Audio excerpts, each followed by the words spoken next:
I never would have guessed that the death scythe, once a tool for reaping lives, would sit in a pawn shop for 50 years, unnoticed by everyone. Everyone thought it was just an ordinary scythe, but I spent all my savings to buy it. Everyone who saw me thought I was crazy, but they didn't know that the moment I touched the scythe, I could feel the power of the Grim Reaper. This was because this scythe was one of my growth-type weapons, part of my exclusive set. It turns out this is a world where games and reality intertwine. Everyone, upon turning 18, must attend a profession transfer ceremony, but 99% of people get life-type or supporting-type professions, which are useless compared to the highly sought-after combat-type professions. Combat professions are what everyone dreams of. Today was the day of our school's unified profession transfer ceremony. As the magical array slowly rose, the principal began calling students to step inside and transfer. The first student became a farmer, a life-type profession. He was devastated, his life destined to be at the bottom. The second student also received a life-type profession. The master of the array sighed. It seems it'll be difficult for your school to produce a combat-type professional, but when it was the school's star student, Xiaoju's turn, the master was shocked. This student's spiritual power is more than double that of others. She has a high chance of becoming a mage. As soon as he spoke, Xiaoju had triggered a celestial phenomenon. Two huge elemental orbs appeared above her head, indicating she had awakened at least a rare profession. She became an elemental mage, earning praise from the principal and the master. When it was my turn, the master said I could only become a life-type professional, but the moment I stepped into the array, a terrifying energy surged from beneath my feet, and a pillar of light shot into the sky. The principal and master were stunned. This celestial phenomenon was even more spectacular than Xiaoju's.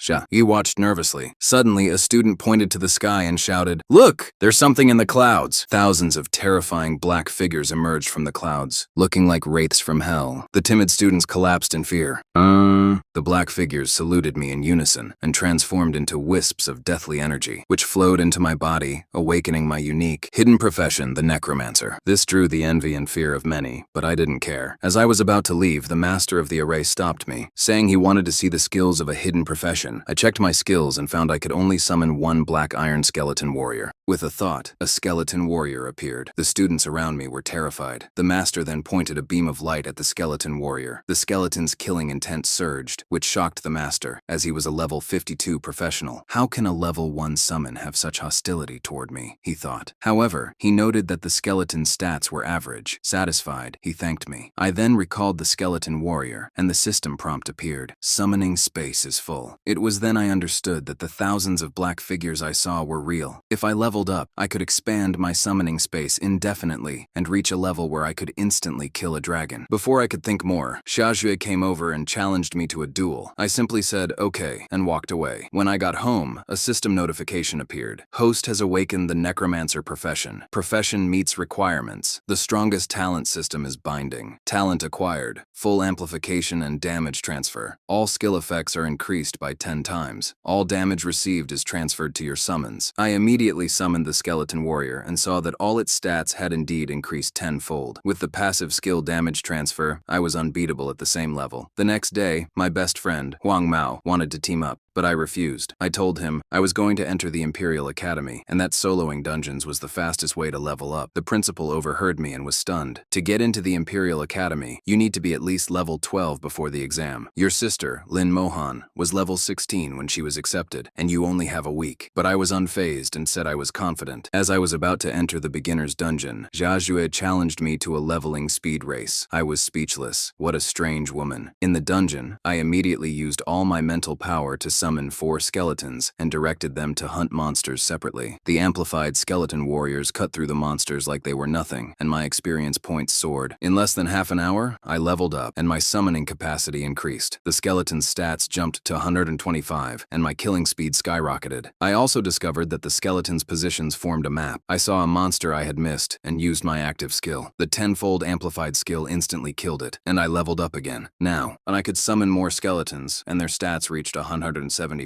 The level 5 and 6 monsters became my prey, and I leveled up in under an hour. At this rate, I would be level 8 before being forced to leave the dungeon. The principal and Xiaojue's father were discussing our leveling speed. Xiaojue's father believed she had the best chance of getting into the Imperial Academy, as she would be level 5 when she left the beginner dungeon. He said that the top students, Su Qianxing and Lin Mohan, had also been level 5, but he didn't know that I had already reached level 5, and that was just the beginning. I led my skeletons to find higher level monsters. monsters. Suddenly, a branch shot towards me, knocking me back several meters. I looked up and saw a level 8 long vine tree. I had a skeleton warrior strike it, but instead of an instant kill, it took 4 blows to take it down. My leveling efficiency would be slower, but there were hundreds of long vine trees around, making this a leveling paradise. I summoned all my skeletons, and they swarmed the trees. 2.5 hours later, the last tree was defeated, and I was forced to leave the dungeon. The principal, seeing me, rushed over, asking if I had run into trouble. I simply said I had finished killing all the monsters. When he saw my level, he was shocked. I told him I wasn't finished, and applied to go to the suburbs of Zhihai City to continue leveling up. The principal, overjoyed, immediately approved my request. He then returned to his seat and bragged about my achievements. The other teachers were stunned to hear I was level 7. I found a quiet place to meditate. My summoning space could now hold 70 skeletons, but my mental power could only summon 24. It would take a long time to fill the space. Just then, Jiajue, who had reached level 5, walked out of the dungeon, proud of herself for breaking the record. But when she saw me meditating, she was horrified. How is this possible? How could he be level 7? Her father came to pick her up and told her that I had cleared the dungeon in 10 hours. She was shocked. If there were more monsters, he could have reached level 8. The next day, I went to the Shengxia Empire Exchange to get my ID, which allowed me to accept missions and leave the main city. Missions were divided into normal, nightmare, and hell difficulty. I left the main city for the suburbs of Zhihai City and was immediately targeted by a goblin. With a thought, my skeleton warrior blocked his attack and then killed him with a single blow. I then sent my skeletons out to find more monsters. My kill and material notifications kept popping up. At this rate, I could reach level 15 before the exam. I reached level 10, and my full amplification talent leveled up, increasing my skill effects to 10 times. My mental power also improved, and my bronze skeleton warriors now had active skills. Just as I thought I was invincible, an arrow shot towards me and hit my right shoulder. A shadow figure passed by me. It wasn't the one who shot me. Then 2 strangers appeared. The archer was the one who shot me. They asked if I had seen a black-clad assassin. I didn't answer, but expressionlessly pulled out the arrow. "Your arrow hit me, apologize." The man said sorry, but was shocked that I wasn't hurt. The other man, a mage, noticed my skeletons were undead and said that people with my profession were evil. His companion told him not to cause trouble, and the mage reluctantly left. They were lucky. If we had fought, they would have been dead. I commanded my skeletons to continue hunting. After level 10, the experience required to level up tripled. It would take at least 5,000 goblins to reach the next level. At this rate, I could be level 16 before the exam. My sister was also level 16 before her exam. She was a rare blade warrior, but her leveling speed shouldn't have been faster than mine. Did she and her friends enter a nightmare dungeon for more experience? That's why she was so injured when she came back. I decided to check it out myself tomorrow. Just then, a figure slowly walked towards me, and I became alert. People who came to this place weren't easy to deal with, but I realized it was the female assassin I had seen earlier. She asked if I had any food. I gave her a sweet potato, which she devoured in a millisecond, then drank a ton of water. After eating, she asked for my name. I just stared at her. Maybe she realized I wasn't good with words and suggested we use our detection skills on each other. When our fingers touched, I got no information about her, but she looked at my stats with a shocked expression. "I've never heard of the necromancer profession. Was that skeleton from this afternoon your summon? That's a rare undead creature." Seeing that I still hadn't spoken, she grew anxious. "Don't tell me a handsome guy like you is a mute." I was speechless and asked her why I couldn't see her. Information. She was overjoyed that I could speak. She pulled out a shielding badge and said that as long as I wore it, no one could use detection on me. She then destroyed the badge. "Try it on me now." I used detection on her, and her information appeared. She was a level 19 shadow assassin. Suddenly, she sensed something and turned around. I also saw 3 figures on my map surrounding us. She got up to leave, but an arrow shot toward her. She barely dodged it, but it was a skill that marked her location with an arrow above her head, which was a fatal weakness for an assassin. The 3 people walked out. "I knew you were with him. A rat-like assassin and an evil undead summoner. What a perfect match." She tried to explain that she wasn't with me and offered to give them a ultimate skill scroll, but they said they preferred killing. She told me to find a chance to escape and said the night was a shadow assassin's playground and that she could get away. But I knew she was just trying to reassure herself. If she could have beaten them, she wouldn't have been chased in the afternoon. Plus, she had lost her biggest advantage, stealth. One of them shouted, "Let's go!" The mage immediately cast a light spell to dispel the darkness and increase spell accuracy. The warrior raised his shield, and the archer had his arrow ready. Their teamwork was flawless, but I scoffed. I summoned a skeleton warrior. The mage looked at me with disgust and cast a fireball. The assassin grabbed me and tried to dodge, but her feet were caught in a trap. At the same time, the archer's skill shot towards her. Her eyes widened. She knew she was going to die. die. But in the next second, her expression froze as skeletons appeared out of nowhere, protecting her. The mage's fireball exploded on the skeleton. The archer's skill was easily blocked, and the charging warrior was sent flying. The skeleton warrior walked out of the fire unscathed. The mage couldn't believe it. How is this possible? He's only level 10. The others were also in disbelief. Their skills had no effect on my summon. Suddenly, their expressions froze, and deathly flames appeared on their bodies. Dozens of skeleton warriors surrounded them. The assassin's mouth hung open in shock. I gave a command, and all the skeletons charged.